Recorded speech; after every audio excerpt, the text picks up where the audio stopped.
What's going on, everybody? Welcome to the Wednesday, May 27th, 2026 edition of Trend or Trap. I am Dan Karpuc here for TrendsCenter, and we are going to go by the numbers. We are going to go over or under. We are going to reveal the trend of the day and the trap of the day. And this is an all MLB edition of the show, so let's get right into it. We're going to start off by the numbers.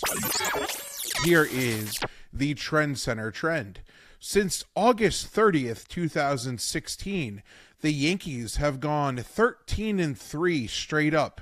That's 81.25% for 9.37 units of profit, 46.04% ROI against the Royals on the road with a money line of minus 150 or shorter. So why does this matter? Well, the Yankees money line is at minus 144 at Kalshi, so therefore this trend is active when Gerrit Cole, who's 0-0 with a 0.00 ERA after his MLB debut this season, last time out, versus Noah Cameron, who's 2-3 with a 4.72 ERA for the Royals. I am going to therefore tail this trend for a few reasons. While Cole didn't really miss bats in his season debut against the Rays last time out, he was utterly dominant, allowing just 2 hits and 6 shutout innings with 2 strikeouts and 3 walks with 72 pitches thrown in those 6 innings, posting a 0.84 ERA in 3 career starts in Kansas City. Yes, small sample size, but figured I'd point it out. This money line is simply priced wrong for a starter who looks like the Cy Young version of himself against a clearly inferior opponent. Unfortunately for Noah Cameron, the Yankees offense also ranks first in slugging and second in OPS against left-handed pitching this season. That spells lots of trouble for the southpaw. There are also warning signs all over his pitching profile, most notably his hard hit rate, 22nd percentile, barrel rate, 18th percentile, and ground ball rate, 14th percentile. I expect New York to hang crooked numbers once again in this one, just like they did last night. So give me the Yankees at minus 144. Over or under? Here is the trend from TrendsCenter.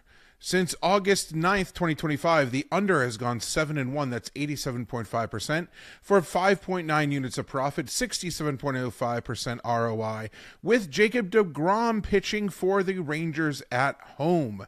You can tail Astros at Rangers, under 7.5 at plus 104 over at Kalshi, as Mike Burrows, who's 2-6 with a 5.75 ERA, takes on Mr. deGrom, who's 3-4 with a 3.86 ERA.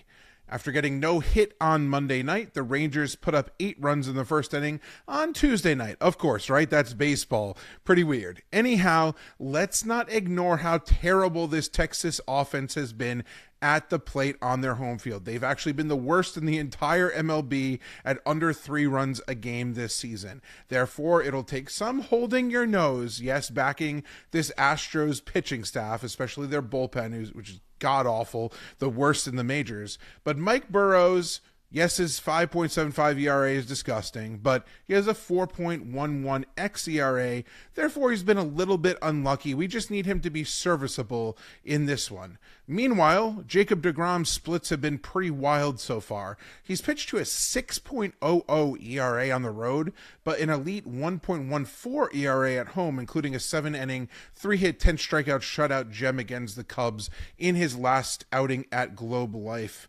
The former Cy Young winner's profile looks great. His chase rate, whiff rate, strikeout rate, walk rate, all where you want to be in the top 90th percentile. He's looking like an ace. Ignore the ERA right now. Those are inflated by his terrible road starts. However, he's at home in this one. Give me the under at plus 104, especially after last night's totals soared over easily. This is a spot where I like to go under in the next game. Moving on to the trend of the day. We are going to go to TrendsCenter. Since August 29th, 2024, the Phillies have gone 36-15. That's 70.59% for plus 15.05 units, 17.56% ROI, with Cristopher Sanchez starting.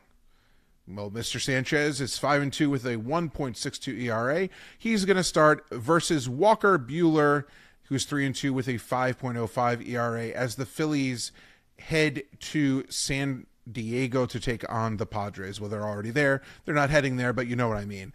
You could get this at minus 138 over at Kalshi, and I think that this is another example of a mismatch pitching matchup with a reasonable price that I want to take advantage of.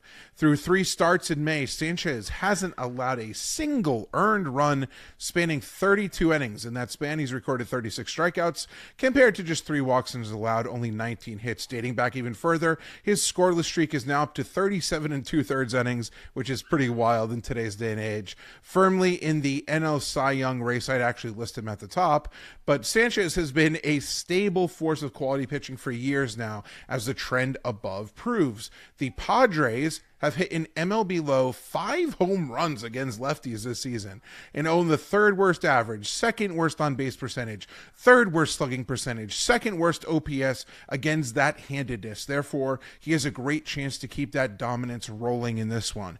And with low chase and whiff rates, Buehler has a 15th percentile XBA and 30th percentile xERA and gets a very tough matchup against a dangerous Phillies lineup that can hang crooked numbers on anybody with Kyle Schwarber, Bryce Harper, and company in there. This is a good old-fashioned pitching mismatch, and I love the idea of getting that minus 138 price. So I absolutely love that, and will be tailing that as the trend of the day. Finally, the trap of the day. Here is the trend. Since 2023, teams against the White Sox have gone 333 and 176. That's 65.42% for 63.27 units of profit, 7.14% ROI, with a total between 6.5 and 10. I think that this is an absolute trap situation if you are going to tail that and go with the Twins money line at the White Sox at plus 102. And there are a few reasons why. I love the White Sox at minus 120 on the money line here, as Davis Martin, who's 7-1 with a 2.04 ERA, will take on Connor Prelip at 1-2 with a 4.03 ERA. So this year's White Sox team is completely different than the laughingstock roster that they've trotted out over the last few years. Munetaka, Murakami, Colson Montgomery, Miguel Vargas have shown off their power and revitalized this lineup completely. But Davis Martin might be the bright spot that Chicago's really been looking for here this season on the mound. He's led Chicago to 9 wins in his 10 starts so far. And the one time he didn't, he only allowed 2 earned runs in 7 innings in a 2-0 loss, ranking the 95th percentile of pitching run value on Baseball Savant. He grades out as an elite starter and is pitching like a true ace, which is really great to see his development. While I'm a fan of Prelip, he's not quite ready, I don't think, to make a positive impact at this level. Posting a negative pitching run value, he essentially is a below average profile across the board right now. Minnesota has lost 3 of his last 4 starts, and the Sox have been one of the best teams in the entire MLB hitting against left-handed pitching. I'll back the White Sox, like I said, at minus 120 on the money line, and we'll be fading this multi-year system despite the profitability. This is the trap of the day. Don't fall for it and tail me instead. That is all for today's episode of Trend or Trap. I'm Dan Karpuc here for TrendsCenter once again, and I will be right back here tomorrow for all of today's trends and systems across the MLB, NHL, and NBA. Head over to the TrendsCenter app right now, where you can get a free 3-day trial on any premium subscription. There's no excuses, guys. You got to do it. Check us out and let me know what you think.